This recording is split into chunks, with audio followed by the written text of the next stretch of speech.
Okay. And we are live. Get the tweet outs and stuff now.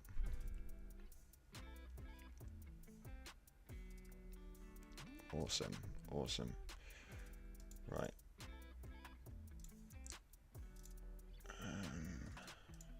Chat feed.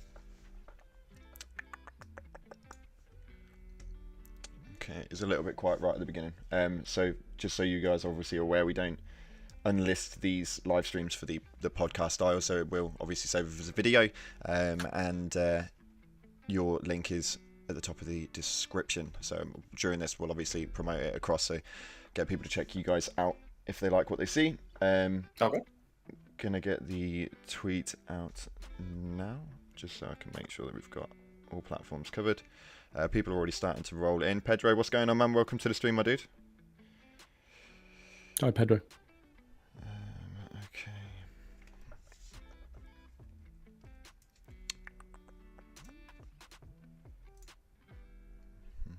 Yeah, Pedro there with the first comment. Usually our first comment is I'm going to shout them out. It's usually Arcone's Wolf. Ah, yeah, I do know that. Oh, you getting guy. your side as well? That's it, I do know that guy. He's generally tries his Oh, hardest to safe. get that first like in that. He definitely does. Was he an Hey, hour Stay Husk. early last time? Yeah, I was against Stay Husk. Okay, Star Husk, what's going on? Cluso, welcome to the stream, man. Right. Okay.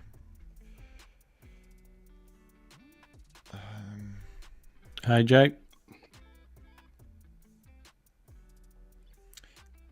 Right, for those of you guys who have been a part of the notification squad here, as I'm sure a lot of you guys are already aware, this is Babylon, the trio, the dangerous trio. If you guys want to go and check them out, their link is down in the description. They cover Outriders. Quite obviously, we're on an Outriders podcast, but they have a very, very positive insight. So, as much as I'm not the most positive person, if you are looking for some more positive content towards Outriders, they are definitely the people to go for. So make sure you give them a check out. The link is down in the description. Go and show them some love the way you guys do best. So much. No problem. How are we doing, chat? How are we doing? Just obviously before we get into podcast. Hopefully you guys are having an amazing day. Throughout this, obviously, I do try and respond during certain points of the stream, and we do ask you guys to provide like questions and that for the guests, as you guys all well know. But if I don't respond to every comment in the chat or don't respond to a lot of them, do apologise. It's just the way that the video is formatted. Two great YouTubers, indeed. Should I say hello from the Muggle world? Muggle world.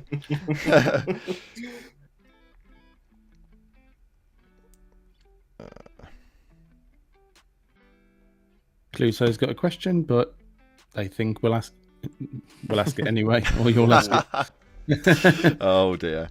Okay, right, guys. For the chat as well, I know that obviously it is going to become a topic at some point during the podcast. The lads have quite nicely said that they're all right to talk about things. Now, you guys know how we do. As much as we are negative, we are also respectful. So even if you didn't agree with everything within that video, please make sure you treat these lads with some respect, okay? Because they are grinders of their craft. This tweet is taking me ages to make.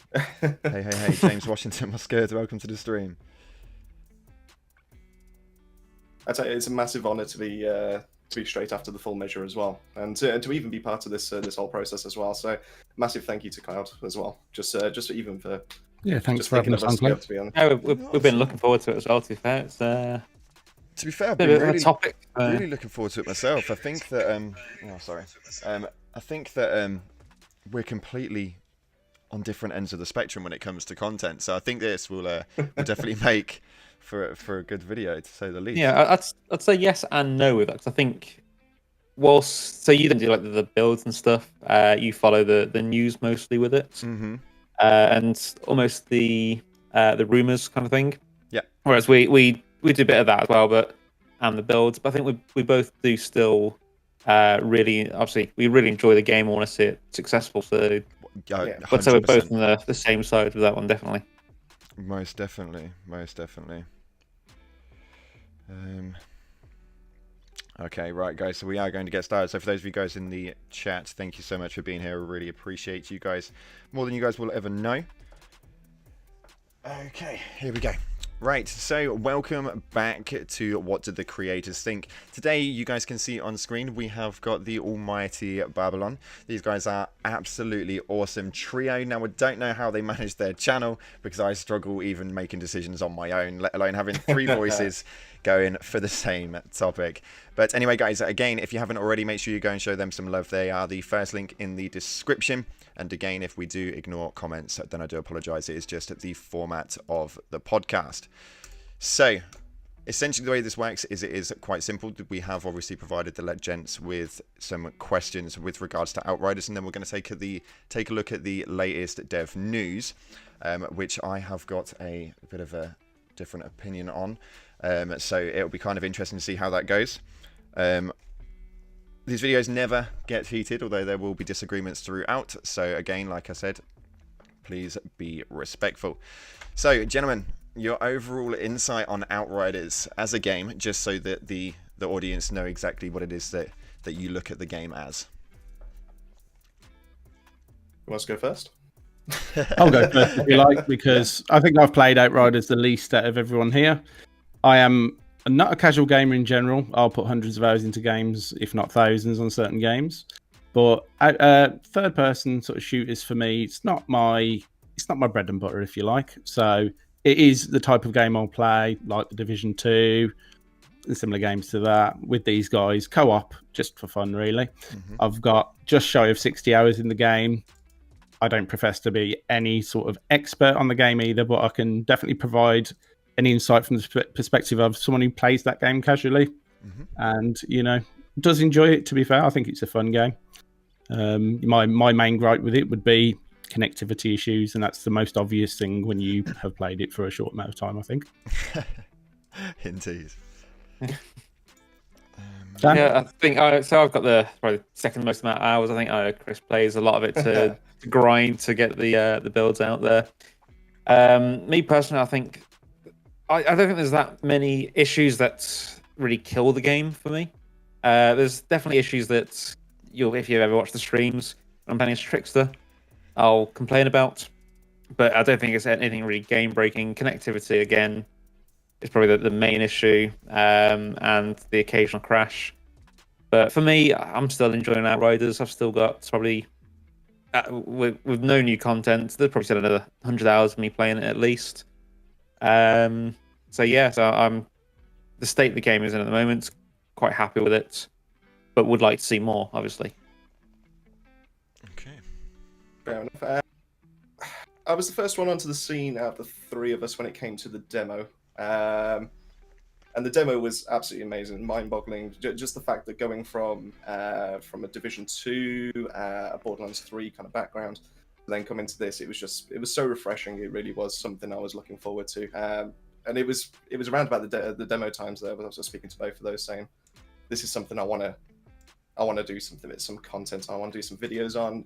I could see this becoming my game or our game to be able to kind of take it from. And yeah, it was a little bit disappointing within the first week or so, when obviously the connectivity issues, you start hearing the rumors of people, well, they weren't rumors, I suppose, of people having their inventories being wiped, all that kind of, people couldn't even get onto the game. It was very disheartening. I mean, we're quite fortunate we weren't part of that. But weirdly, we still got something from the appreciation package, even though we didn't get anything wiped. But it was still, the love for the demo was what really drove it on, and the fact that the story was pretty good as well. It was just the perfect length as well. It didn't feel too long. It didn't feel like too short or anything like that. And then the end game came around, and it was a nice grind. And that's the grind is basically what keeps me going. Is the fact that like I said, no stranger to Borderlands whatsoever.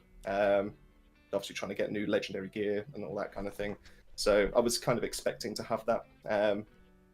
So I went in full with those kind of expectations, and still love the game to this day. Technomancer is still my favorite class. Devastator's trying to prime me away, but it's not working at the moment.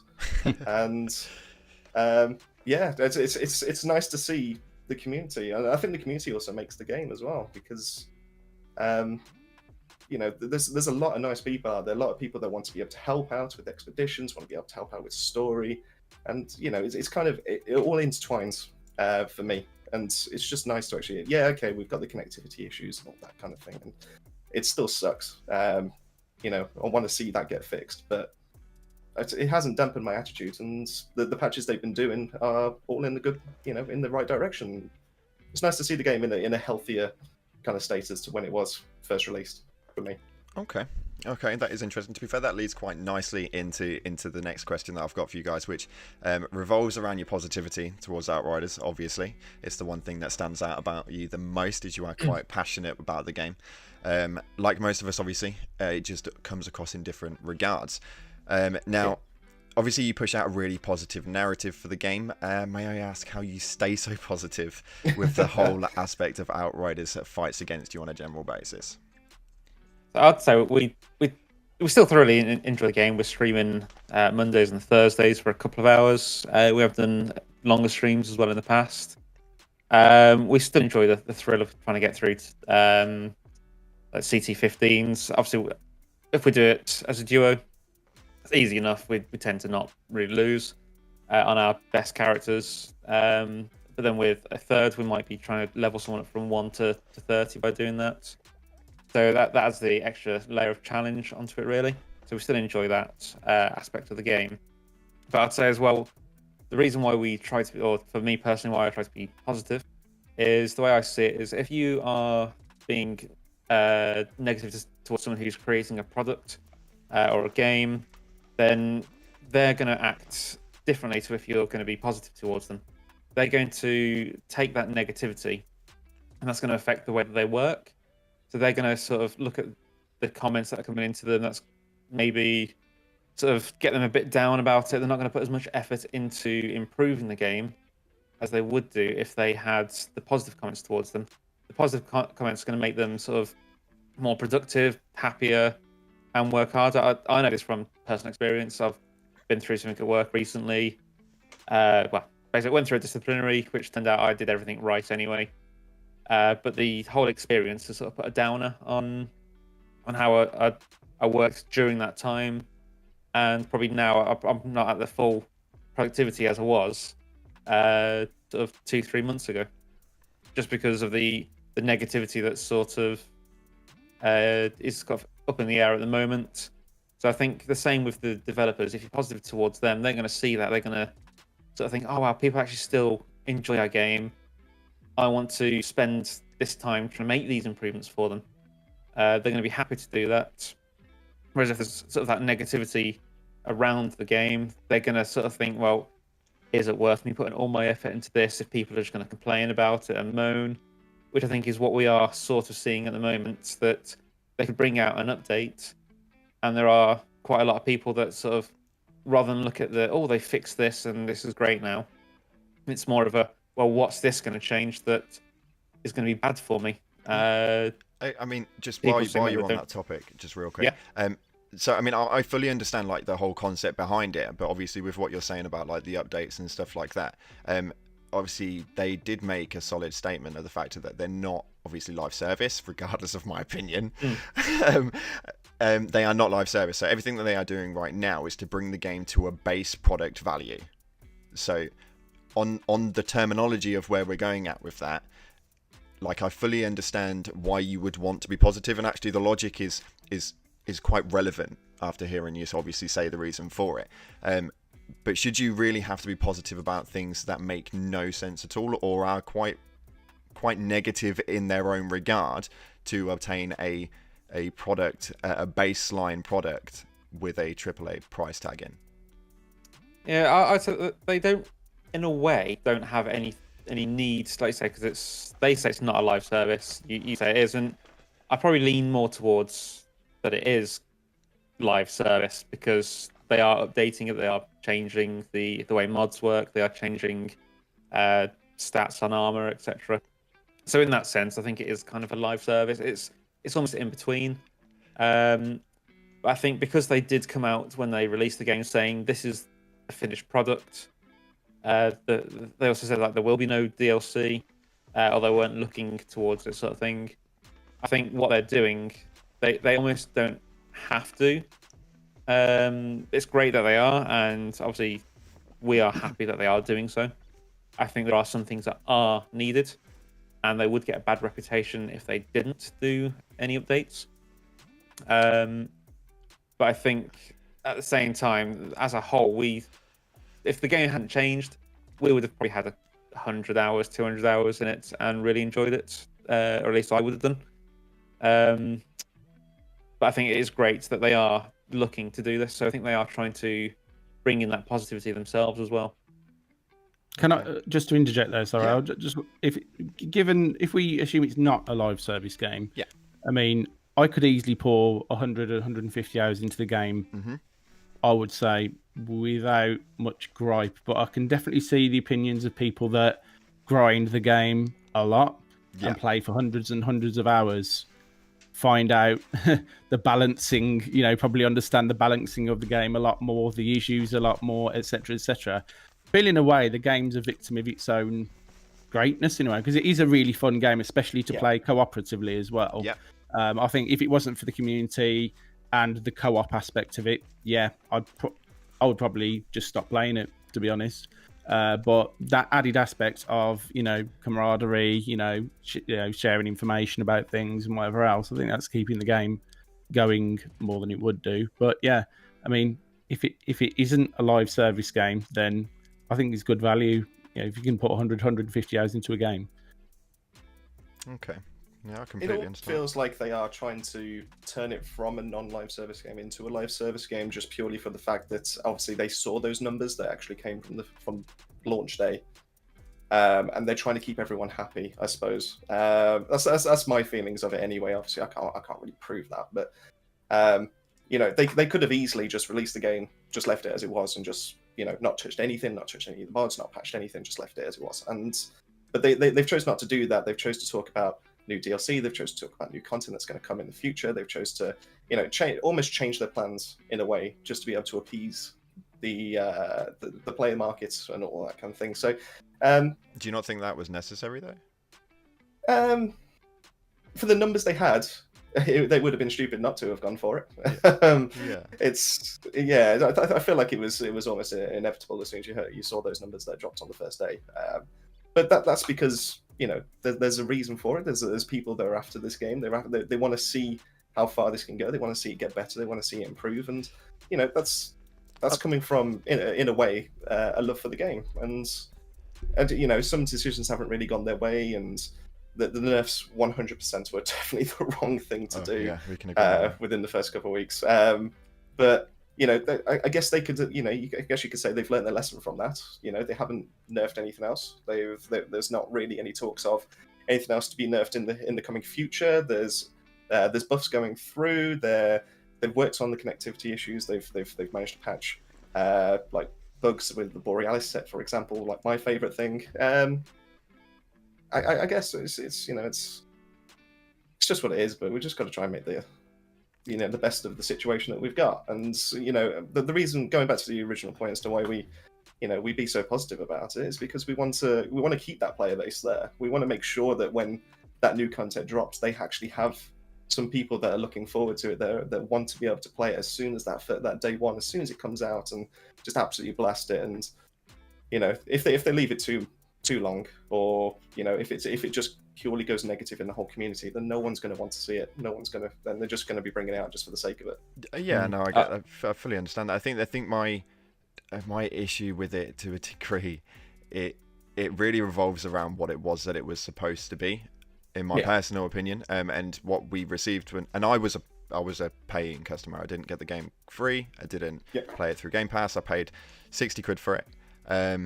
And it just wasn't what it was that they said that it was going to be. And I think the one thing that people always seem to forget is the looter shooter genre as an overall is quite a failing genre. Other than like the likes of Destiny and Borderlands, like you state, they are sort of like they're your home of looter shooters because nobody does it successfully.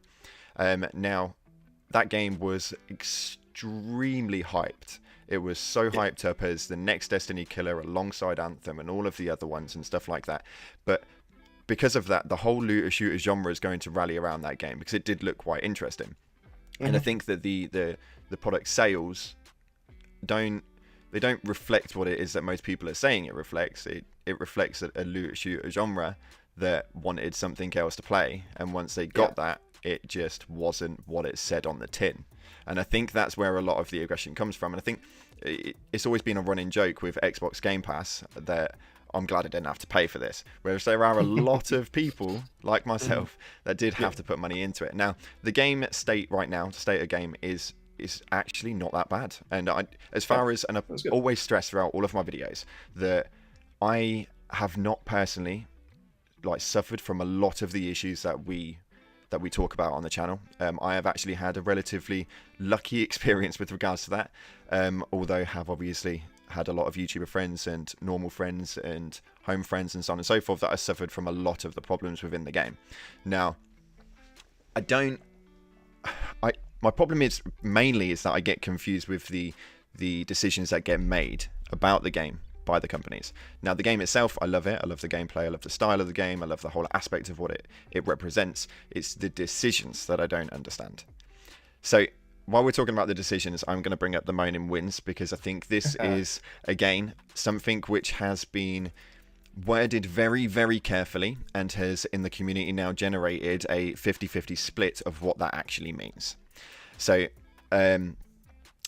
essentially, from what I have read, and you guys can tell me your opinion on it, is that the Moaning Winds has essentially, well, Moaning Winds and Fortress, we'll call it that, has essentially been the reason why we're potentially only going to be able to attach a mod once on a weapon. How do you think that that's going to affect the whole game builds? What is your opinion on the whole scenario overall, and what do you think that they mean when they talk about the Moaning Winds changes, quote unquote? So I'm going to let you answer for that one. I've got a big opinion on this. We haven't actually had any news of what is happening, so I don't think we can sort of say that what they're planning is going to be good or bad. But if they were to change, I think I have heard things about, like I say, if they stick it on, so you can only have it on the one weapon, that would mean that you'd be cutting anomaly builds damage almost in third. So that would be a big nerf. So I don't think that they would actually want to do that. If they did that, it would be a huge mistake. But is that not roughly what they looked at stating throughout the previous dev news? We'll go into that a little bit later on, but is that not roughly what they were saying with being able to attach the Moaning Wind to one to be able to diverse your mod selection throughout your 3 weapons?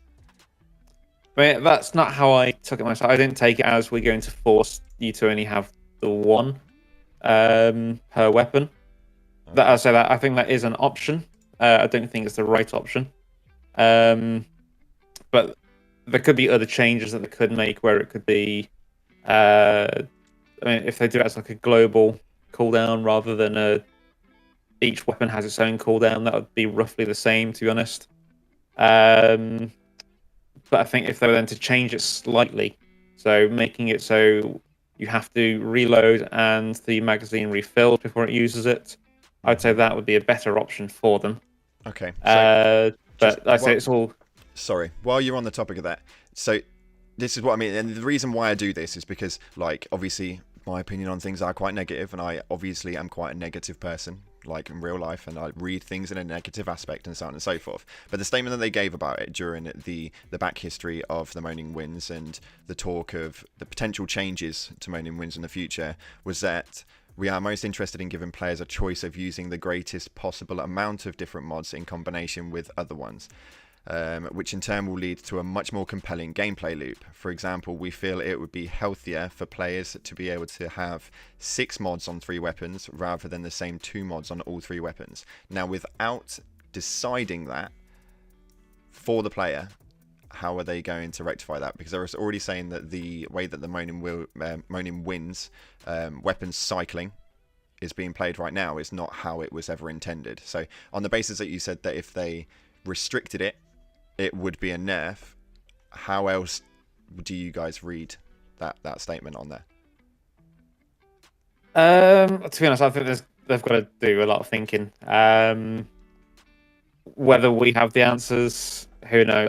I've not really thought too much into it as to the best way that they could do it. Mm-hmm. For the community, the best way I would say would be to actually just don't touch it. I think everyone's used to using it how it is. Mm-hmm. And I think a big nerf would almost, I don't know whether that would kill the game, because you wouldn't be able to use an anomaly build. It wouldn't be as powerful as a firepower build, which they almost already aren't. So if I'm being honest, I don't have an answer for that personally, what they should do, or what they may be thinking of doing. But whether Chris... Yeah, I'm going to have a hot take on this. I'm going to have a hot take on this. I'm actually going to say I think they should do it. Don't get me wrong. I'm all against nerfs at the end of the day, because everything should be buffed up to the damage and the aspect of what Moaning Winds currently does. That should be the level that everything should be based on. Agreed. And if you see Moaning Winds and you go, well, can I swap that out with anything else, and you say no to yourself, then clearly the game is not working as it should do. Everything else should be. There should be a variety. I fully agree. I've always had that. But at this moment in time, Moaning Winds is just so dominant with how it currently works that there's just no way to use anything else. Like, personally, I don't really like Moaning Winds. I feel like it's a crutch.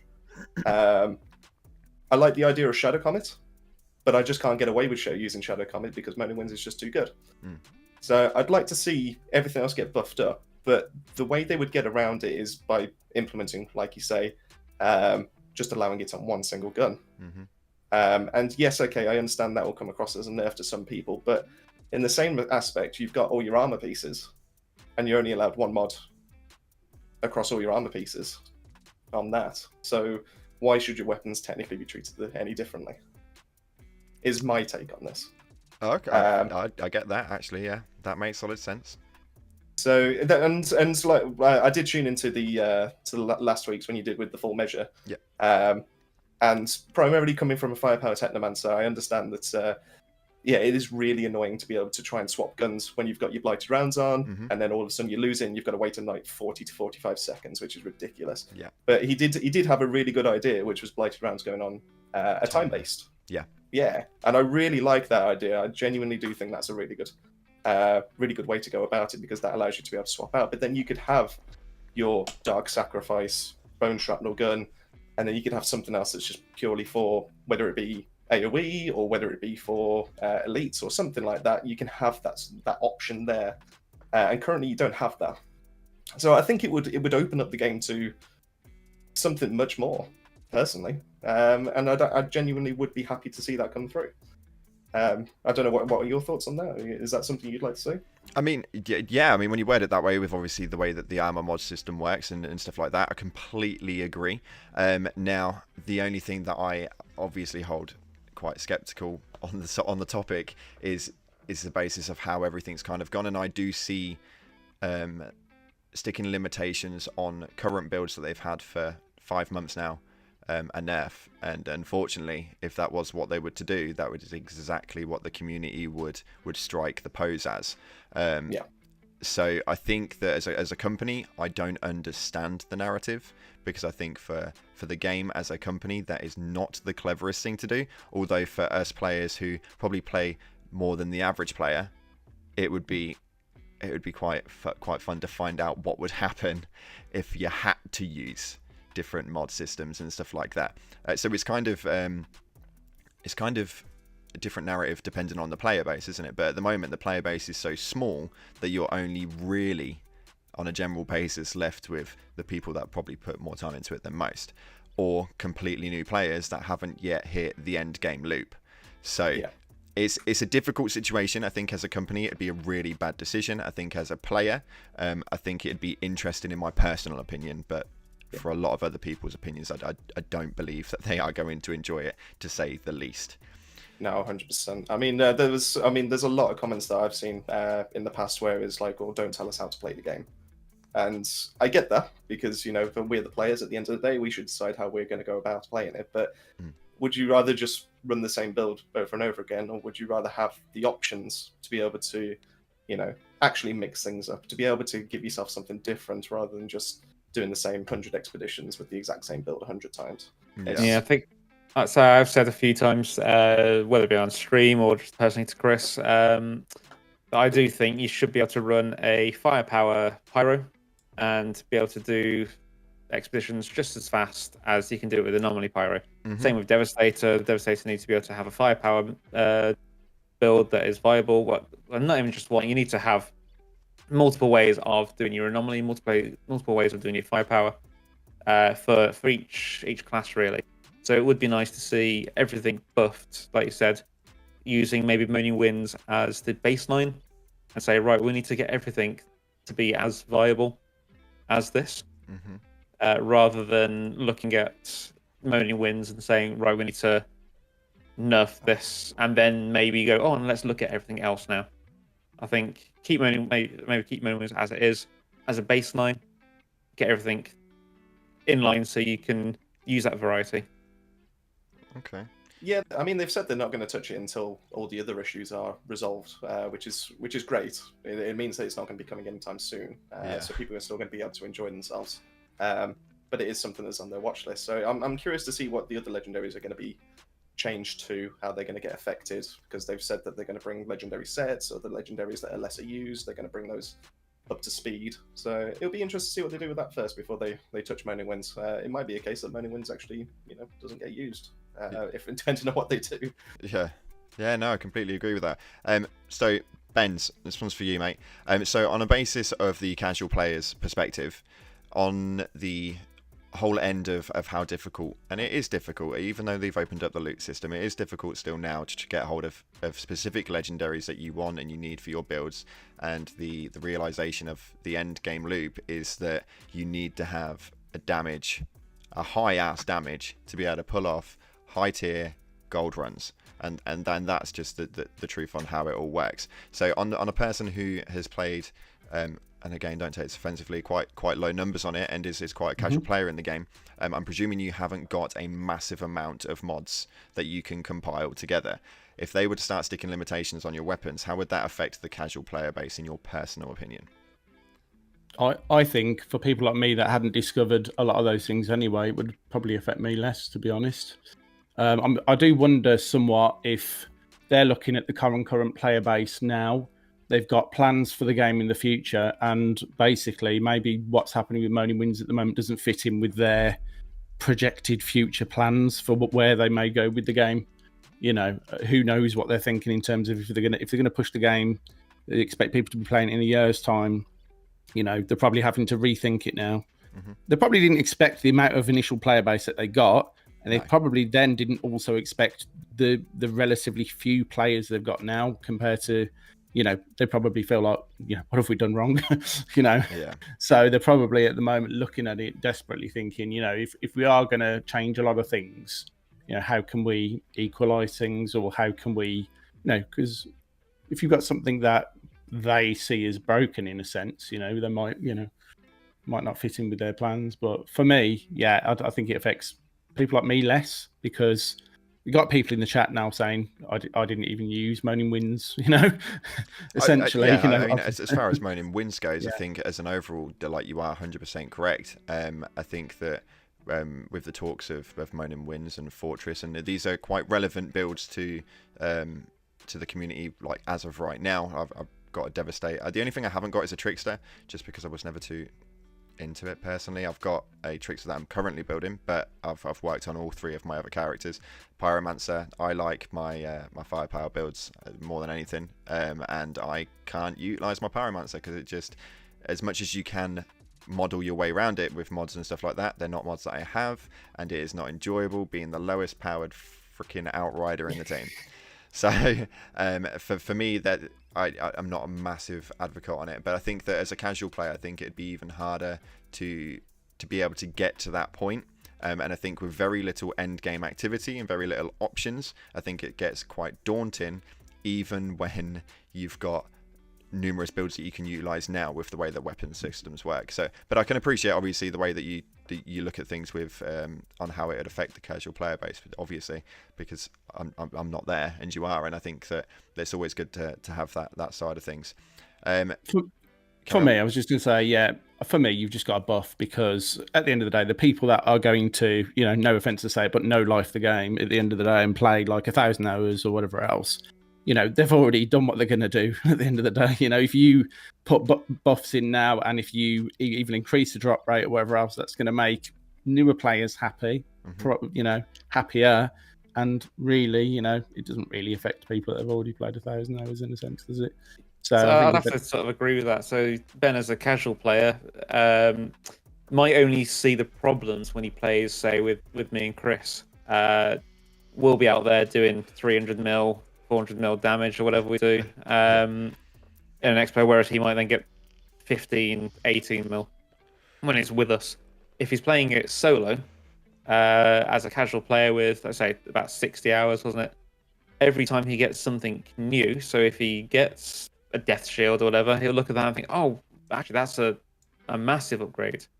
He'll never get to the point where, as we are with hundreds of hours in the game, but we're looking at things and sort of nothing's really an upgrade for us at the moment. Yeah. So No, if there's anything that's a change that PCF will make for someone like Ben, it probably won't affect his current build, and it probably won't affect his future in a way because he's not going to grind out to get all that gear before the changes are made, and anything that he gets is going to be new either way. So I think it wouldn't affect him too much in that sort of aspect. Yeah, 100%. That was actually very well put. 100%. 100%. So with regards to the updates and obviously the way that the game's been at the moment, we are now going to be, on the basis that they run it through on Thursday, if we don't get a random update or post on Tuesday, we're running on 5 weeks with no update. And the last communication of it wasn't that the patch itself wasn't ready, wasn't anything to do with that. It was that they still hadn't quite figured out how to fix what was already broken in a regard. Where do you guys stand at the moment with the consistent delays in patches and week after week getting a "we're sorry" yet again? I'll give my new view of it first, if you like. Essentially, for someone that isn't playing that much, to me, it doesn't matter as much that something's delayed by a week or two. I'd rather it be done properly and not affect future patches and further delays down the line. We've seen stuff like Cyberpunk, which I was really excited for before it came out, be delayed, and then they give in to pressure, they release it, and it's terrible. I enjoyed the game. That's just, but still, it was a mess. With something like this, if they get it wrong now, they really do risk more getting it wrong with a bad patch than they do another week, and they're a business at the end of the day. So if I was doing it, I would also make sure I did it right. That's just my I think delays are for me. Delays are perfectly fine. If you're going to spend 5 weeks or 6 weeks, won't it? If it comes out this week, building a patch, testing the patch, making sure everything works perfectly fine. Let's say on week 1 you find an issue. I'd much rather they spent an extra week fixing that. It's like Ben says, it's got to come out perfect. They did release that one patch that they then realized what was causing crashes, and I think players would rather have it so it works perfectly but takes extra time. As a whole, I know a lot of people prefer patches to come out weekly or something, but if it takes time to be perfect, I'd rather that than it comes out and it breaks something for me.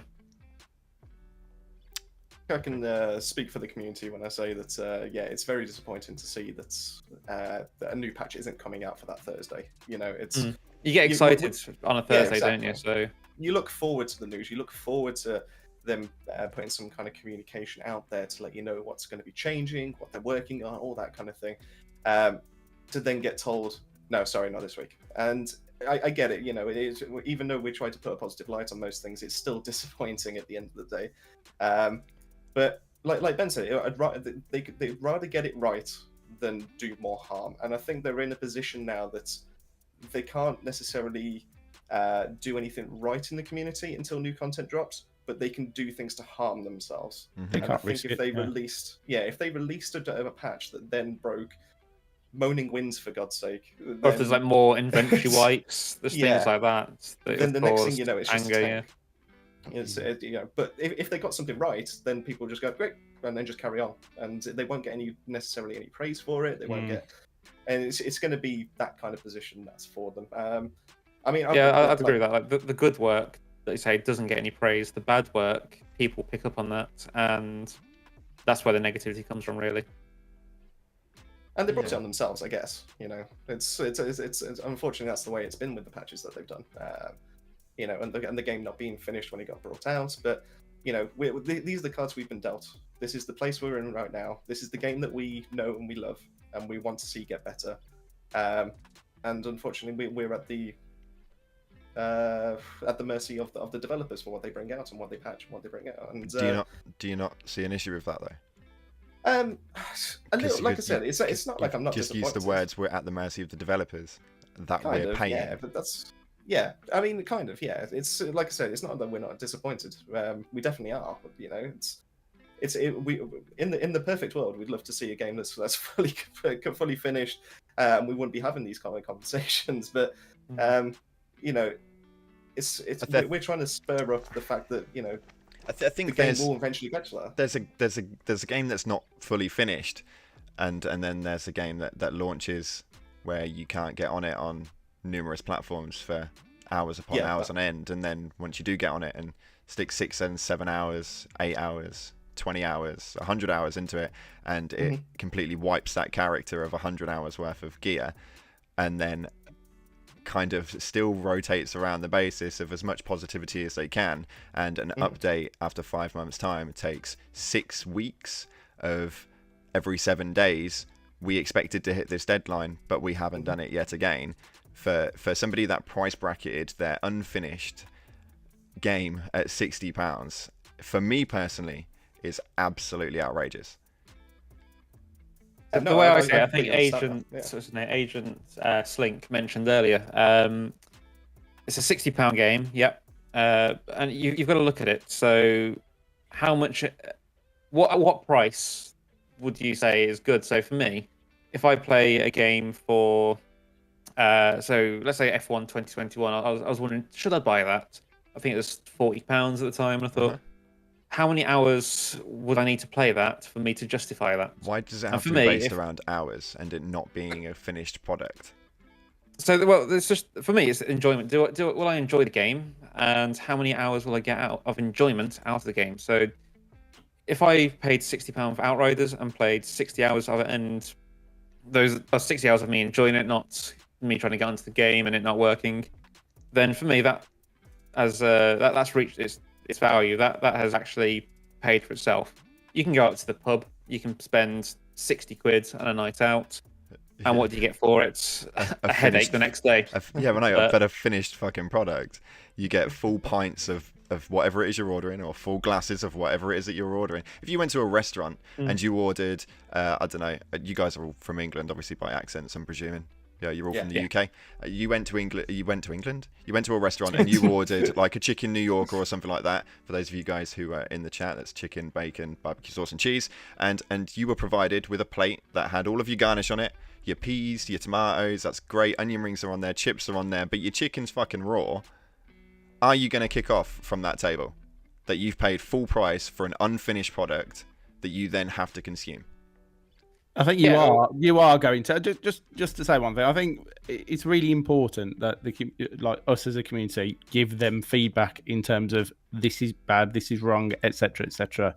But my argument would be you could shout at the waiter, you could be rude to them, you could cause a scene in the restaurant, or you could ask, please can I have exactly what I asked for. There's different ways of saying the same thing, isn't there? At the end of the day, and like I think we're not, just absolutely blind to the problems with the game. It's just that we look.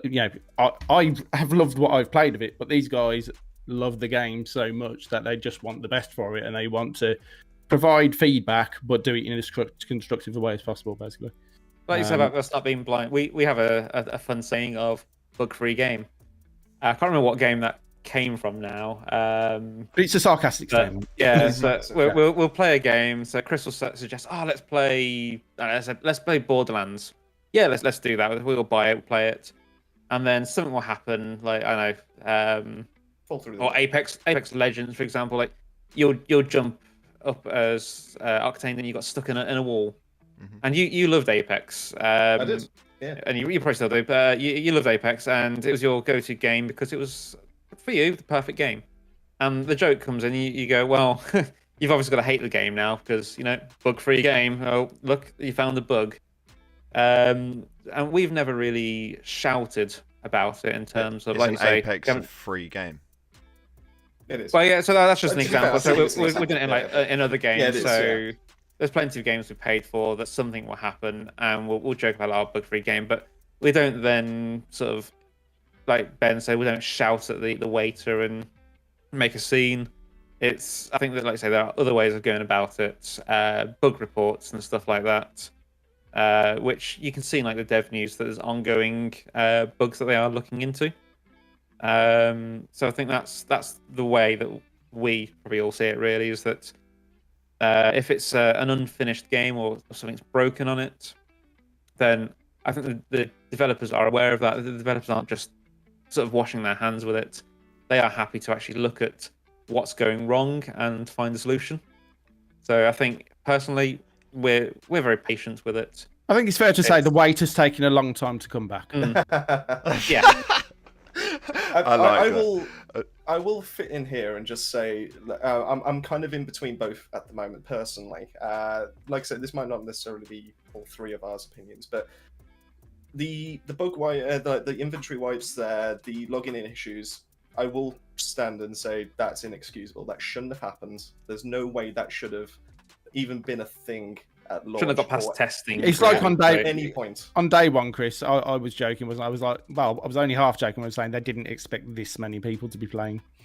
They just genuinely didn't. No, of course not. No, not at all. I agree. There was no way they could have predicted that either. And I thought a couple of weeks will go by, and those login issues will totally be gone, but they haven't. So yeah, so those massive bugs and that affected how people played should not have been in from the get-go, and that shouldn't have been expected from a AAA release that you paid full price for. But I'd say it happens everywhere. So something like FIFA. So that if you makes it bought okay. FIFA 22 when it comes out Wait, and in a week's time, it'll have the login issue. Every year I bought, I've given up on it now, but every year that I'd buy it, I'll be excited to play it day one, and you just get so much lag on it every single game that you play for the first 2 weeks, and that's coming from someone like EA who make billions compared to PCF. That's the first 2 weeks. Xbox have still got login issues now 5 months in.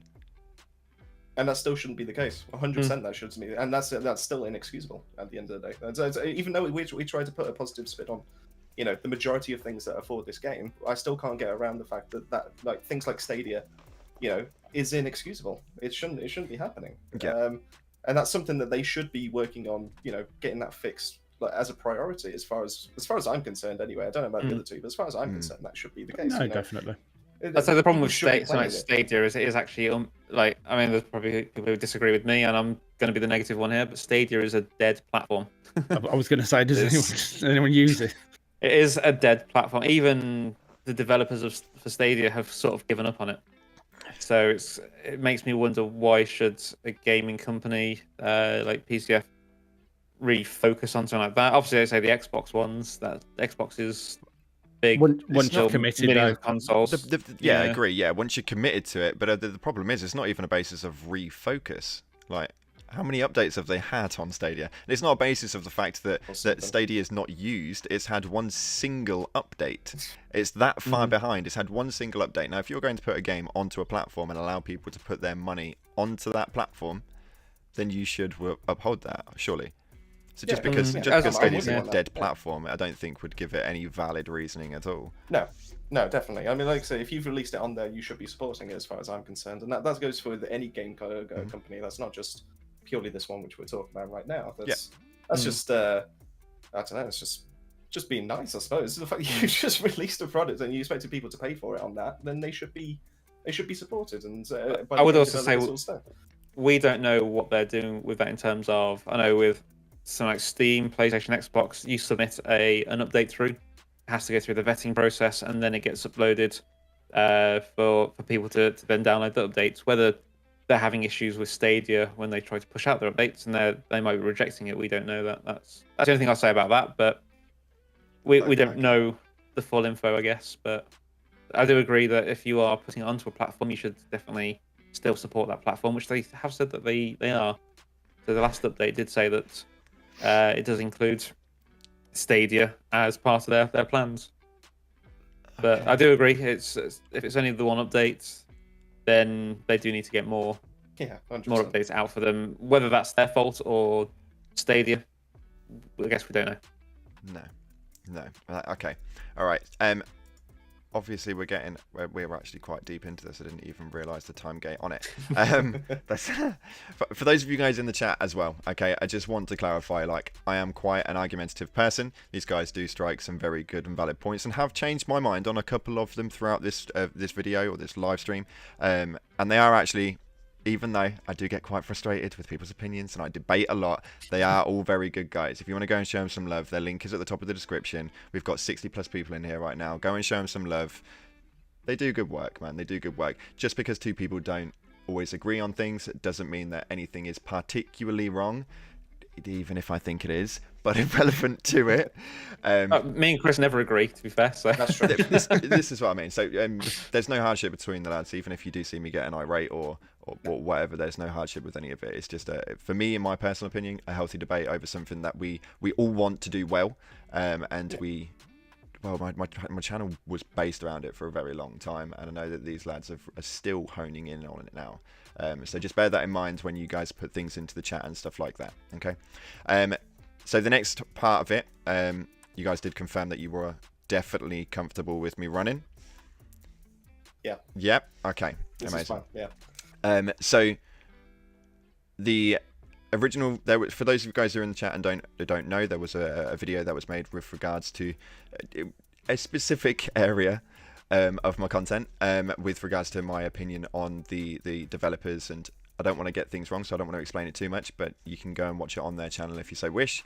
My question obviously towards you guys is, may I ask what made you guys make the video that was relatively directed towards me and DPJ and our personal opinions on the game? Yeah, I'm probably going to have to take the lead on this one because the video was my idea it was originally. maybe I do have a bit of input, but you first. Yeah. Thanks, So I'll be honest, to give you a little bit of history as to how it kind of like came to be. It was obviously we've been playing the game. We built our channel purely on Outriders so far, and you know we've seen great growth, which is it's amazing, and we thank everyone that's done that for us. But we were trying to put positivity from the get-go as to, this is an amazing game, everyone's enjoying it, our good times. And then it got to the point where negativity was pretty much showing up left, right, and center. And I understand each game has its negativity. I'm not oblivious to the fact of that. And it got to a point where it was just so much. And that's not just none of what I'm about to say is meant in any kind of offense whatsoever. This is just purely talking from the history, so I hope that's not taken in that kind of way. And DPJ as well, as you've rightly mentioned for the video as well. So it just got to a point where, for myself, I went, do you know what? I've been waiting for a channel, probably one that was bigger than ourselves, to be able to take part, to be able to stand up for the people that really like the game, and just to be able to give them some kind of voice. And it just didn't feel like that was coming. And I was subscribed to DPJ. I watched it on my personal account, saw the comments, and I appreciate the question you asked was really, really nice and all that kind of thing. And then I saw the comment from the community manager. Could have been worded in a better way. I fully appreciate that. It definitely could have been. But I understood his point. Because at the time, and like I said, this is purely immense offensive whatsoever.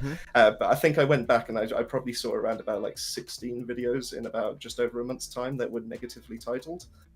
And it was at that point I kind of went, do you know what? I can appreciate what that guy's saying. And it wasn't until I looked in DPJ's comments section that I saw people were telling that the community manager wasn't entitled to an opinion. And I just went, you know, that's not right. He's trying to do right by what he believes is right by the game. You're trying to do right by your channel and by the community. There's a difference in opinion, but it's not. It doesn't mean that the game should be shut down. Doesn't mean the community manager should be crucified or anything like that. So it kind of got me a little bit fired up. So I made the video trying not to upset anyone or cause any kind of a grievance or anything like that. And then that's when I asked, similar to like in your podcast, when you made the video, the initial one, you asked around your group of people, your friends and all that, do I release this video or not? Is it going to have the right kind of effect? I had to do the same with Dan and Ben, and they gave me the okay to do so, because I didn't really want to destroy the channel. I didn't want to come out and start making enemies or anything publicly. But they said it was okay. So I released the video, and obviously I've then back from DPJ and along with the people in the comments section saying how it came across in some people agreed with it, some people understood, and put some really lovely comments. And we did actually pass some of those comments over to the developers just to show that there is actually support out there. People still love it, even though they haven't necessarily spoken up before. And they used our comment section to be able to do so. And I was more than happy to pass some of those comments over, just to show the developers that there is still love out there, even at times where they're not necessarily hearing it from Twitter or Reddit or anything like that. And then it was kind of pointed out to me that how the video could have been coming across. And I will ask you, did it come in any kind of offense to you, that video? Because that was not my intention whatsoever. It was just purely to try and get some people to be able to speak up. Absolutely. Okay. So my partake on the video was, I think I was more confused more than anything. I think because, again, like you said, you obviously had the conversation with your lads about how to approach it and so on and so forth. And obviously when I released that video, I'd obviously done the same thing. And think that the one opinion on like how it was kind of taken by you guys may have been the wrong context as to what I aimed to do with it. As I don't need anything from Outriders. It wasn't a grab of any sort or anything like that. And I was also at that point really intrigued and also confused on your opinion and views on the game itself, and whether we were all playing the same game or not. Because if you went further enough back on my channel, my channel was primarily pro Outriders. I had in the demo put so much damn time into it. I just grinded for hours upon hours. It was all positive until the point where it could no longer be positive. Now, my view on how I personally run my channel is I am not there to A, make a buck, B, brown nose any developers or companies, although I'm happy to work with them as long as they understand my procedure and how I do things personally. And I will always be 100% honest on a situation that I believe in my eyes and in my head is correct, regardless of the criticism I take. And I take a lot of criticism to a degree. So the idea of what your guys' video was in my head was... What is going on? 1 second. There we go. Sorry, it just said no connection there. I just didn't. Well, I wanted to make sure that the stream was still running. My perception on your guys' video confused me to a degree, as I had obviously seen a couple of your videos prior. I can't lie to you, hadn't seen a lot of your videos prior, although I had seen the odd one or two, and was really confused on the reasoning for that video, as I think that a lot of the points were very much null and voided to 99.9% of the rest of the community. So I didn't take it offensively, although it did kind of feel like the video was used to get an end goal out of it. And that was just my personal opinion on it. And I think that, again, like I say, chat, for those of you guys who are listening right now, the chat has slowed right down. So I'm a little bit wary on how I'm wording things. No hate towards these guys whatsoever. No, of course. But again, their content is top notch, and make sure you check them out. I just didn't personally understand the reasoning for that video, which is why I think when I got the podcast, you guys were one of the first few people that I wanted to speak to, because it was, as long as you were okay with it, was something that I really wanted to understand. from Yeah. one side of the spectrum to your guys, because it didn't seem like an honest opinion personally, because I couldn't understand it whatsoever. Okay, fair enough. So, can I give understand. my take on it as well? Yeah. So, Sure. the way I saw the video was it wasn't kind of a anything negative about you as a person or the way that you do things per se. I actually think that what the Archon or how the Archon said things to you, and the last probably like half message was not very professional. Mhm. So I was actually approached by the PR manager of PCF on Facebook recently. Okay. And it was to do with potentially setting up like an interview with one of the developers, just having a little chat about the game. Nothing like new content coming out and all that. Just a little chat. We wanted to maybe talk about like level design and stuff, and just something bit of fun, really.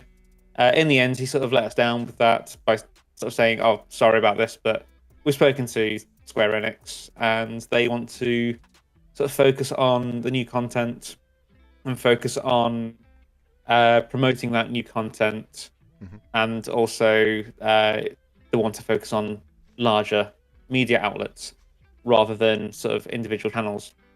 And that's how it was left. And that's, I think, how it should have been, really. It shouldn't be, because the words were used for you, wasn't it? It was, you're dunking on our game. And I feel like that was quite personal.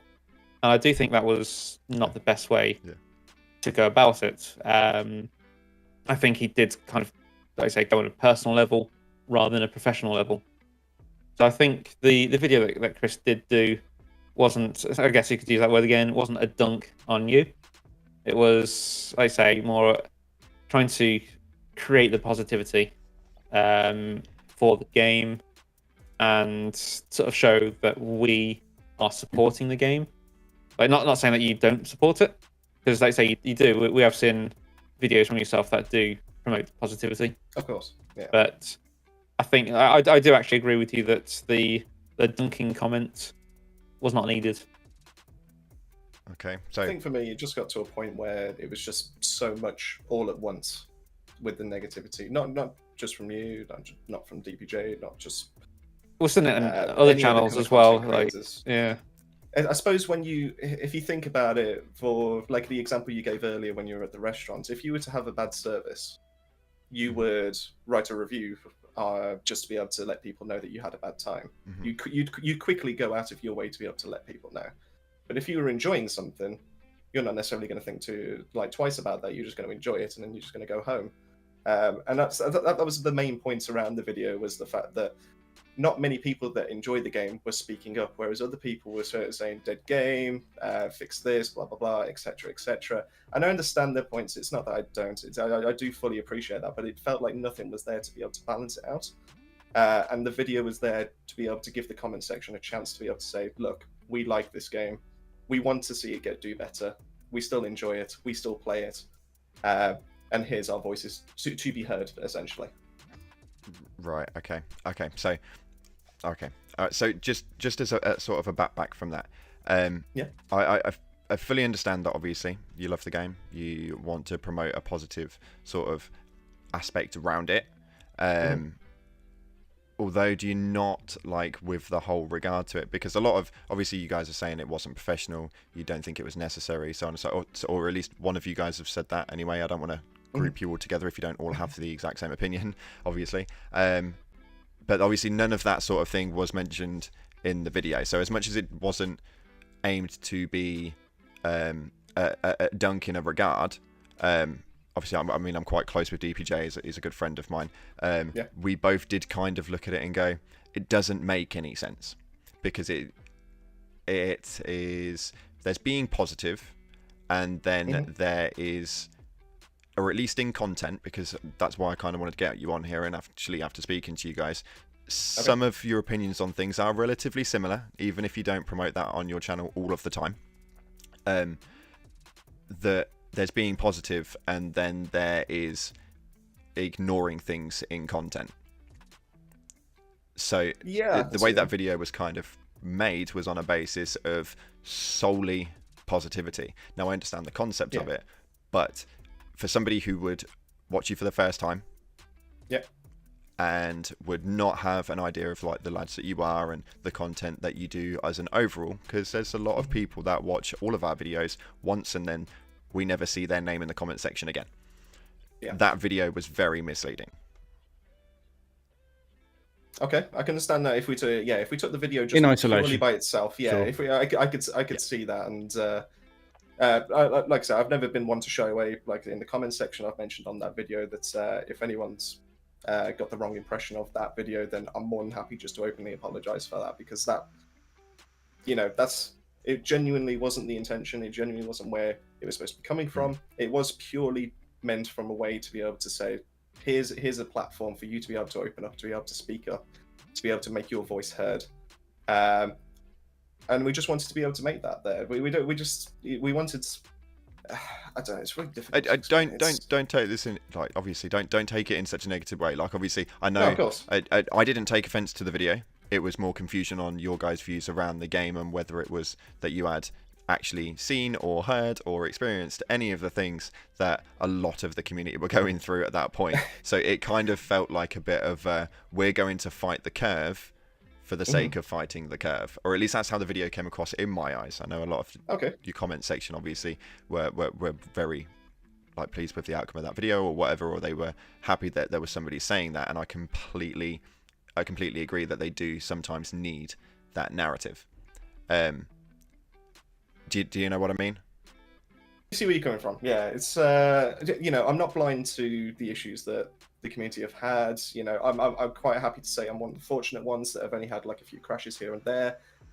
Maybe a mod just not worked for me, but I haven't had any wipes. I haven't had any issues logging in or anything like that. I just have the standard, like, just run-of-the-mill crashes that just crash to desktop and all that kind of thing. So we did have quite a few comments, didn't we, of, oh, well, you haven't played from day one. You don't know the struggles of all the other content creators, blah, blah, blah, blah.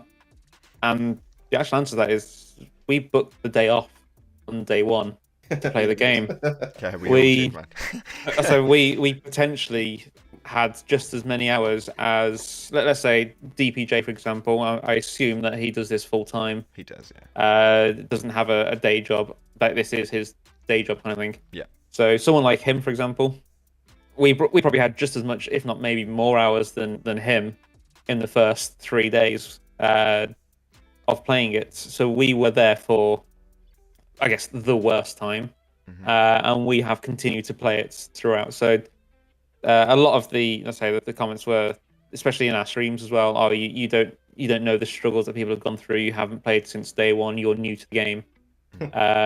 Which, as I say, I think completely wrong. Unfortunately, that's and so we're not. I get that. Yeah, with receipts and videos, I still get that. Yeah, so we're not blind to the issues that are there. We, like I say, we have been fortunate, and I feel like I'm the one that would mostly get these issues, and I'm very surprised I didn't. It's fair to say though, to break, but so we haven't had those, but we are not blind to them. It's fair to say we haven't experienced any of the console issues because none of us are console gamers. So any sort of hardcore issues that those people are experiencing, yeah, we wouldn't get that.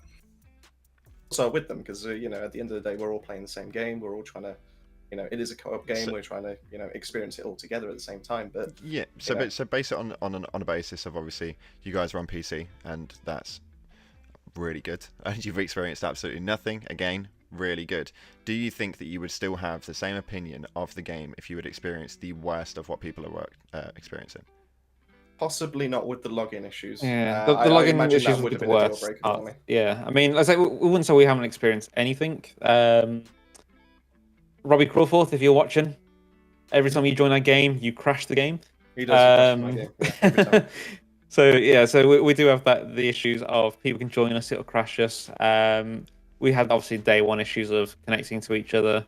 We've had the issues of being sat in a lobby together and a random person will pop in. We've got the issues of, for me personally, hunt the prey.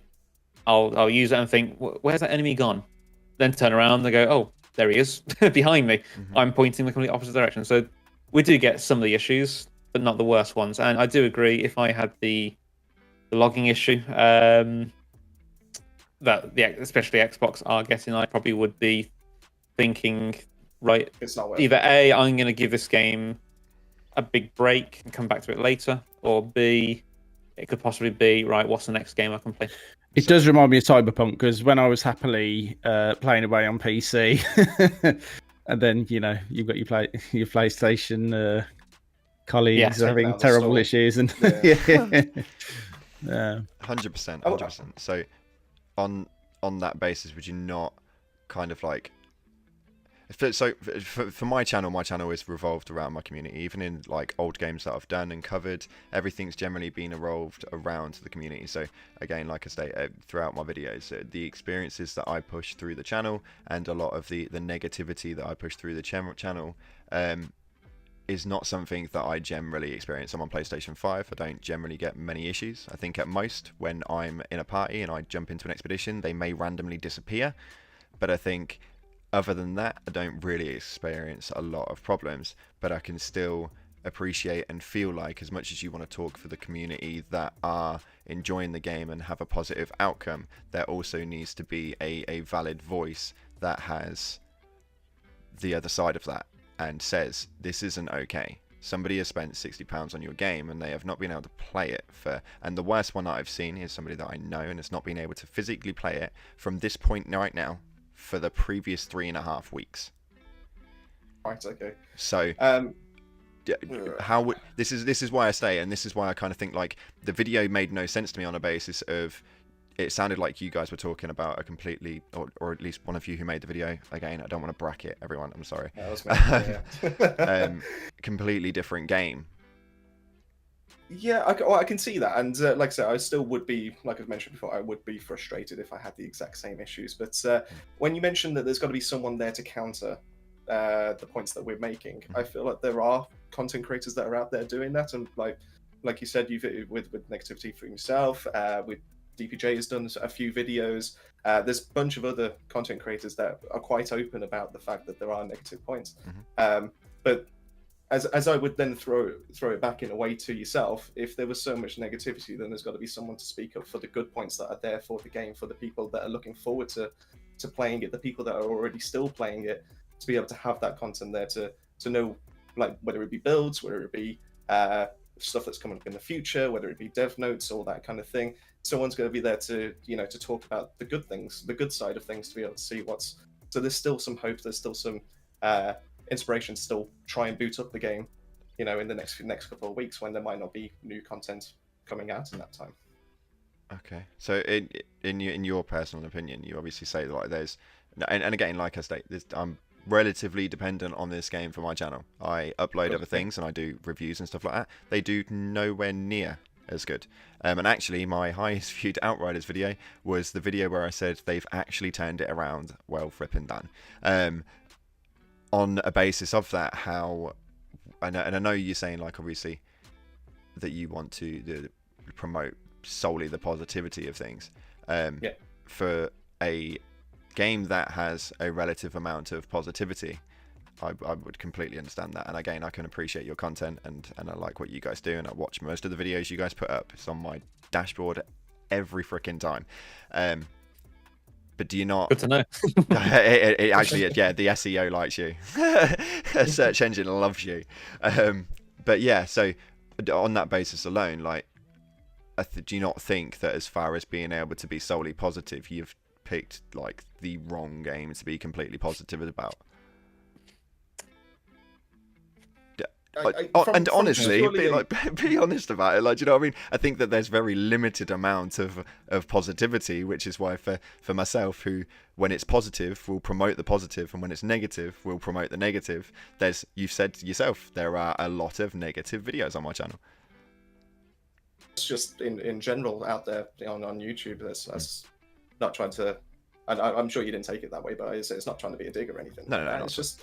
I suppose it's kind of worked for us in a way, the fact that we've seen it in such a positive light, the fact that we want to still make stuff for it, we want to keep people interested in the game. So if there are people that do want to search up Outriders videos, they don't necessarily have to be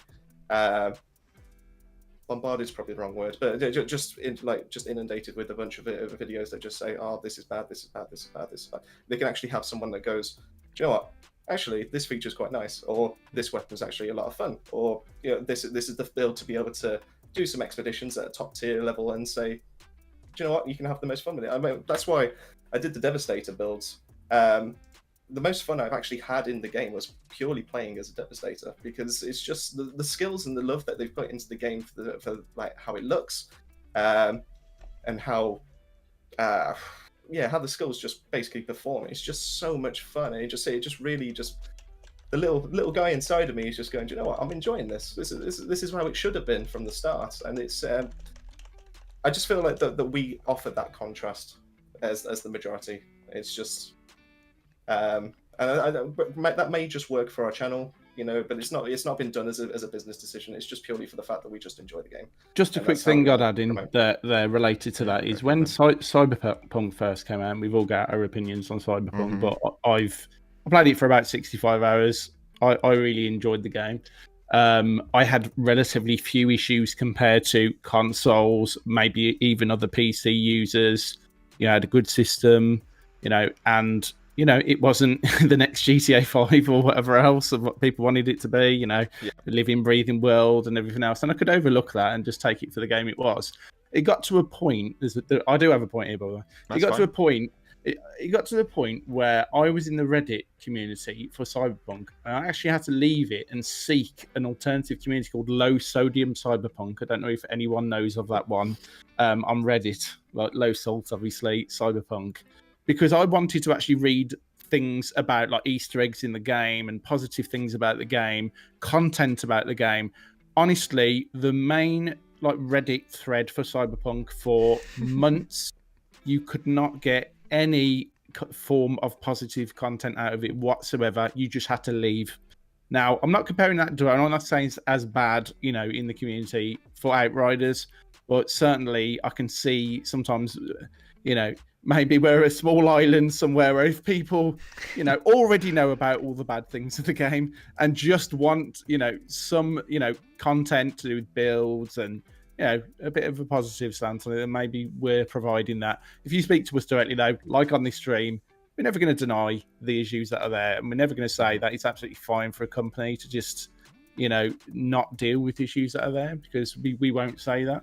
But at the same time, just if you take anything in isolation, take one of our videos in isolation, if you don't come on our streams or whatever else, I think that's why sometimes the way you need to look at it when layering out the videos. Do you know what I mean? For me personally, and this, again, my opinion on your video format may be completely different to somebody else's, so take it with a pinch of salt, do what you guys do, but maybe look at your videos more on a one and done aspect of a video, because a lot of YouTube is like that, and I think that when you look at your analytics of how many people watch your videos versus how many are subscribed, I'm sure like a lot of us other YouTubers, the percentages are quite vast.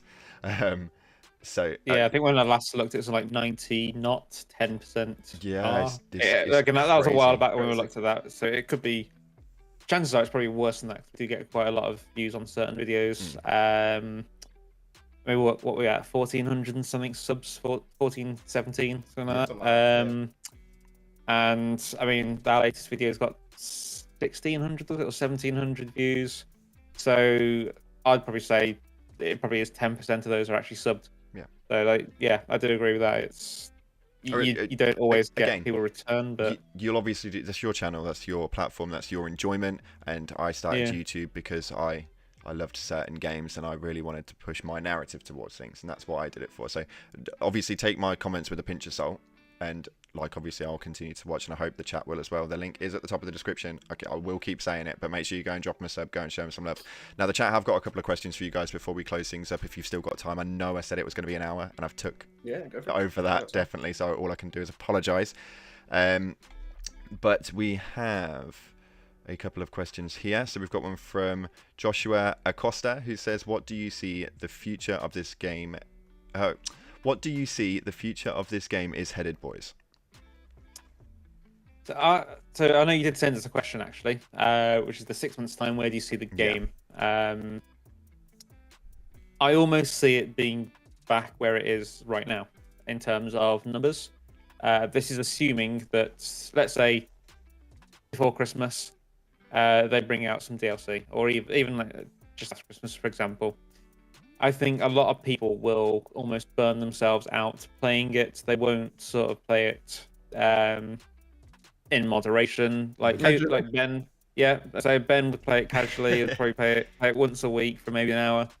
Someone like me and Chris will probably play whatever comes out, whatever's new, for a good 4 or 5 hours a day for the first few days. I assume you'll probably do the same. Most definitely. A lot of the community will probably do the same as well. So I think they'll burn themselves out on whatever comes out and expect more stuff to come out in the next couple of months. I think because you'll see it every day. Where's the new content? We want new content. What's coming out? These are all the questions that are asked. I do think people will burn themselves out and be at almost the same point they are now. Whether People Can Fly will continue to produce new content, we don't know. Will that be in the form of DLC? Will that be in the form of Outriders 2? Which I think, if that's what you're expecting as a second game, you're going to have to give that a long time. I mean, you look at something like Call of Duty. They bring out a new one every year. Each one's done by a different studio, so that studio has 2-3 years to actually develop that game.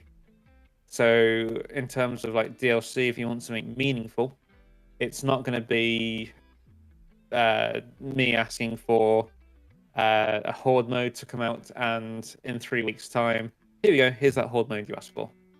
It is going to be something that needs to get worked on, get developed, and they're going to need to get it right as well, aren't they? So they're going to need to test it, make sure there's nothing broken in it, which, fingers crossed, they're not going to say new content December 17th, for example. This is just putting numbers out in my head. And then come the week of the launch, go, oh, sorry, we're going to push it back. That's obviously what we're hoping won't happen. Again, I'll be disappointed if that does happen, but if it's to make it right, then I'm happy with that. Something like New World, that's obviously been pushed back by a month because they realised there were problems on when they did the beta. And obviously that will not do the best for the game if that happens. Yeah. But I think as a whole, it would be best if it does work when it comes out. We've obviously seen from the actual release. Yeah. So I do think that the future of the game is the same, almost the same as what you see now, but it'll be like you'll see peaks of players coming back. It probably won't hit the highs of, was it 120,000, was it? Concurrent players on launch. Yeah. You probably won't see that again, but I reckon you'll see the tens of thousands once new content comes back, slowly sort of dwindle back down again. So if they keep bringing out new content, you'll just see those spikes again. Yeah, 100%. I think. What about you, Songs? What's your view on it? I think they've got to get this content right. The content is going to be make or break for me. We don't want Anthem 2.0. No, we don't. Well, we didn't even get Anthem 2.0. They were going to know. Sorry, we're not talking. No, we did want Anthem 2.0, but we don't want it to get to that point. Yeah. But, no write-offs, please. They've got to get it right, because if this content comes out and it's a shoddy mess, to say the least, then even the die-hard fans are now going to just start walking. The content, I think, will bring numbers back, like Dan says, for possibly not to the highs, but probably a good portion of them back, because they've been asking for it. Whether it is, I hope it's something a bit more than just a horde mode, if that's the case, because whether it be story DLC or whether it be horde mode or whether it be a combination of both or something completely different. I've always wanted. I've always been envious of the people that do like Destiny 2 and do those massive raids. Yeah, where it's like 6 people fire teams, they all that great. kind of thing. Well, I've always been envious. I've always watched them on YouTube, never been able to get it done myself. But I'd love them to do something like that here. I do question why don't we have big bosses, like you say, especially when they're in the game. Yeah, that giant spider that you fight, and then the big one in the forest. Why aren't they the end bosses? Is my question, actually, to be fair. Yeah. But I'd love to see something like that, and fingers crossed they surprise me, because the story modes really did surprise me. It took me quite quite back as to how good it actually kind of was, and it kept me invested all the way to the end. The expeditions, for the first time, kept me invested all the way to the end. Eye of the Storm, as short as it was, kept me invested all the way to the end. And then obviously when you get to that point, you've now seen and done everything, and it's just a case of just min-maxing your builds. But if they can find a way to get that interest back, just with the new content, just by mentioning it alone, like they have done, has caused a stir, which is great. But what they need to do is deliver on their promise, and they need to make sure that it doesn't bring any more issues with it. And if it has a good launch for that new content, I genuinely think it will have positive numbers going forward. But I would say so. They have mentioned that they are aware of the fact that Endgame at the moment is time based. Yeah. They have made it known that they are aware that is a problem. So I feel like that means that they know that something needs to come out that's obviously not time based, like a horde mode or an end raid. Something that gets you thinking.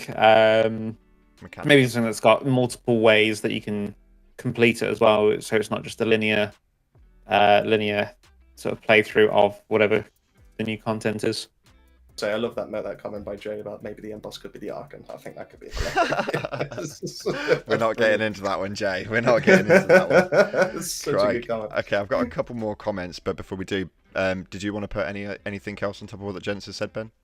I'd just say quickly that I think it'll be somewhere in between what both these guys said. I think there will be spikes.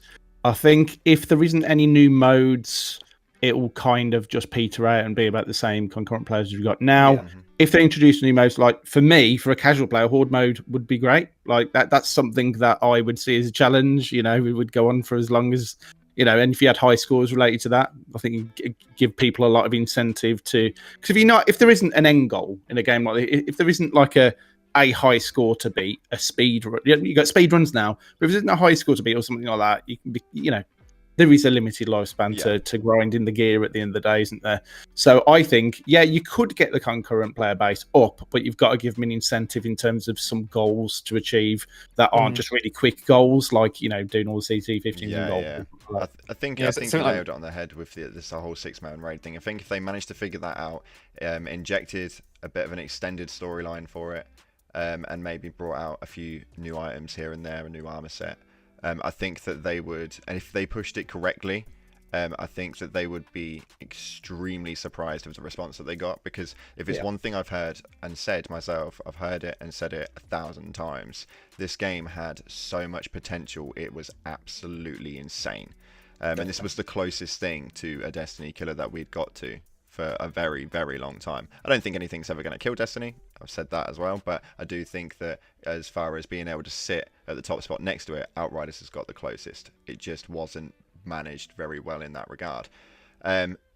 So to be fair, actually, I think Cluso put in there, which is quite a nice insight. He's popped a message in the chat saying the last 30 days peak players were at 2,000. I mean, how many players could they possibly bring back? Now, Cluso is a very good friend of mine, but what he doesn't realise is what he's just said to me is that the player base has risen in the last month by around 800 people. So that is very, very good, personally. And I think that I've also seen in stores and stuff like that, the game has now dropped to around $29.99. Which would be probably sat more at a relevant point for the amount of content available. And I think that is not a bad sight. And I think we may see a bit of a turnaround given that they do things well. And I think you guys nailed that one on the head perfectly.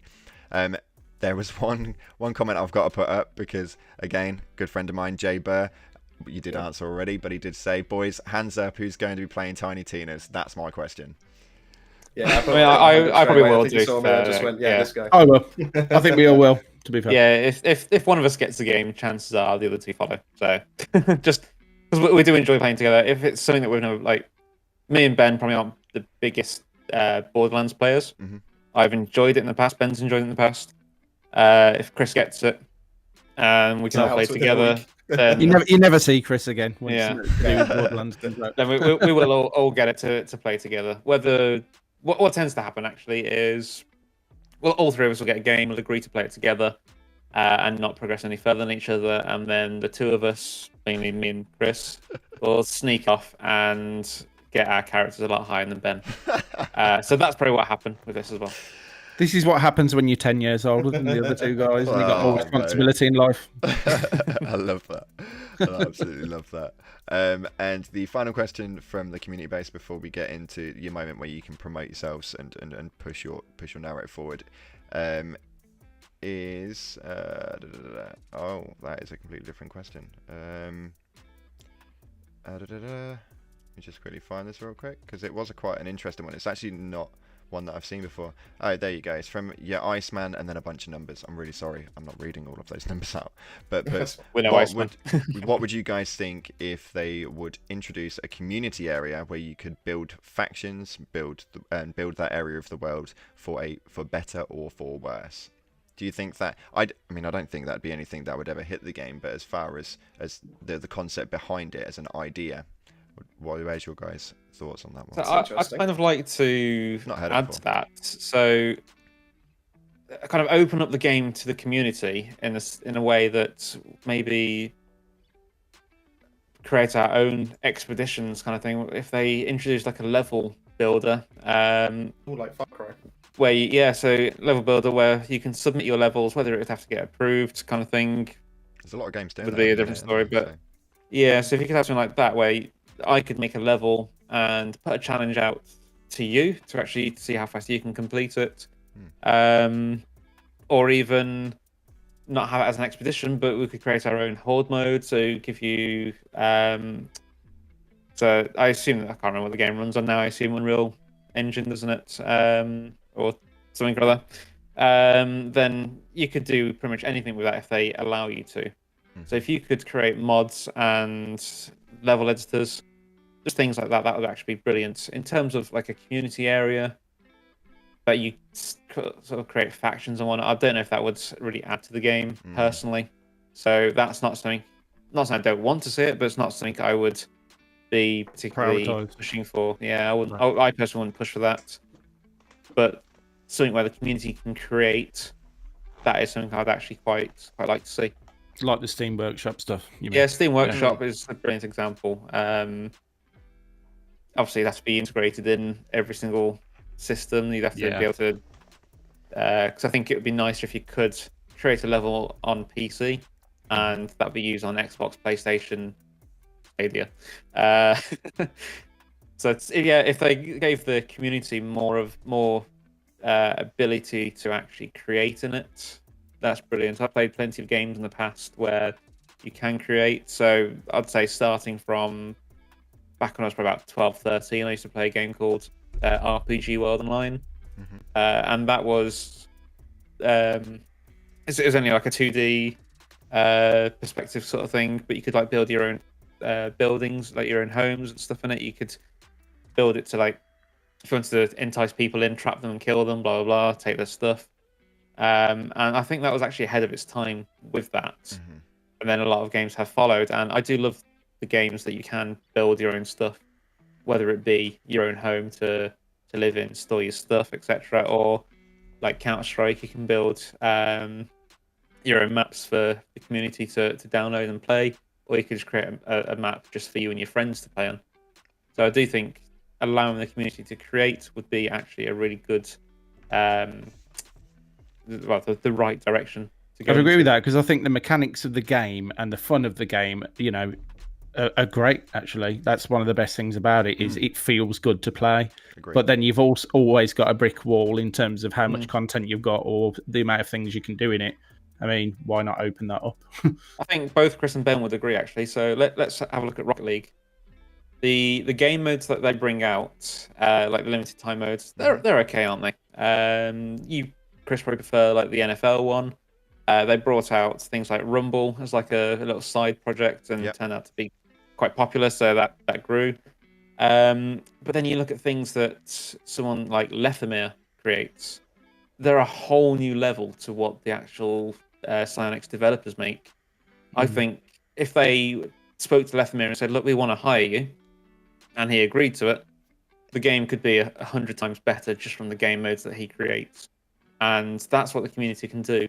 You can bring in someone, or you don't bring him in, sorry, someone could just appear with the best thing for the game that no one else has ever thought of. Yeah, I completely agree. And I think it was it, Ben, you'll probably know more about this than what I will, was it Cyberpunk that actually brought in a modern team So a team of just general modders to help work on some parts. I'm sure I read that somewhere. Don't quote me in chat, but no, they was sub, but yeah, that's pretty crazy. That's pretty crazy. So there's a lot of things that they could do with like third-party companies or even parts of the community that are doing bits. Because I know there is another podcast that runs on Twitch with some people which are actually really cool people as well. If you don't know who they are, I'll send you the links on that afterwards. They're worth looking into. They're really nice guys, and they've made their own application, and they've run into all sorts of things. It's crazy the things that normal people can do that aren't working with these companies. So I think that would be something that they're worth looking at. I wasn't going to ask any other questions, but the one just to give people a bit of an insight as to like future content for you guys. There was obviously the question on Tiny Tina, so that's likely to hit your channel, I presume. And as well, somebody's asked whether you guys will be playing Project Magnum. Yes, 100%. Saw that. That's absolutely gorgeous game. Was that the one you mentioned to me last week? Yeah. I've not looked too much into it, but from what Chris has said, looks good fun. So that is probably something again we'll pick up. Yeah, it's not going to be releasing anytime soon. Not a chance. No. It's not even early alpha. Chris beats us if we don't play his game, so we'll be playing it. I reckon you're probably looking at the next 2-3 years before we even get any sort of date on it, I reckon. But just we'll still be around then. Of games and things. 100%. I've got no doubt in my mind. Right, chat. Unless you guys have got anything else that you want to add before we get to your stage of promotion and stuff like that. Is there anything else that you guys want to put across? Because obviously it was quite a controversial video, to say the least. If there's anything that you guys want to put from your perspective towards the chat. Just want to say thanks for the opportunity. Well, I know the question, obviously, the controversial, the main controversial question and all that. I just want to thank you for the opportunity to clear the air between your community, 100%. Our community, and between ourselves and yourself. Like I said, it wasn't done. We weren't out to be able to make any enemies or anything like that. And I know there was a little bit of awkwardness around the video, and it's completely understandable. I just wanted to. I'm just happy for the opportunity to be able to explain where it kind of came from. And so we're not here to burn bridges, are we? No. I know I have done in the past with people, but but yeah, no, we don't aim to. And like I say, if we ever do, we do like to try and rebuild them. So definitely. Anything we do say, if it comes across the wrong way, it's probably not how we meant it to come across. Absolutely. Amazing. And for those of you guys in the chat who are putting quite a lot of other different questions again towards the guys, they do live stream themselves on their channel. The link is in the top of the description. So any of the questions that weren't answered from today, I do apologise. I did give a relative time gate, and as per the last one, we flew over it. So I may need to DM a few other YouTubers for the next episodes. But yeah, make sure you go and ask them the questions that you guys wanted to ask them via the top link in the description. I think that's pretty much me good. So guys, if you guys want to promote yourselves across any socials, anything that you've got planned for the future of the channel, absolutely anything that you guys want the chat on the channel to know right now. So we are active on Twitter, Discord. So if you want to drop us a message, if you have any questions for us that we haven't answered, pop into either of those. We're there most of the time. As for the future, I mean, we're looking forward to games like Battlefield coming out. Is it the beta this week, maybe? I don't know, but I can't remember that now. But yeah, we're looking forward to that. We've got the game. We're waiting for it to release for us to play that, make some videos on that. We want to, again, with what we do with Outriders, with all the weapons, looking at like the stats and what they're good for. We want to try and do that with Battlefield as well. Future games similar to that, we're going to do that. So like Diablo 4, when that comes out, we'll be looking at what legendaries and stuff you can get for that, and just any game that really takes our fancy. I don't know if you saw that the video I did on Noita, I think it's called, recently. Inspiration from if you ever heard him, Total Biscuit. Okay. He did it was always called WTF Is, and he would do like videos on AAA games or indie games, just showing them off as to whether it's worth you buying it, if it's good fun, sort of should you avoid it. Also, obviously, showing the good and the bad, so that you can make your own choice on it as well. Yeah, that's the sort of thing we're going to look into doing as well. Maybe try and do every couple of weeks a a new game, is it worth you buying it? And just anything that we find fun, and we think people will find fun themselves as well.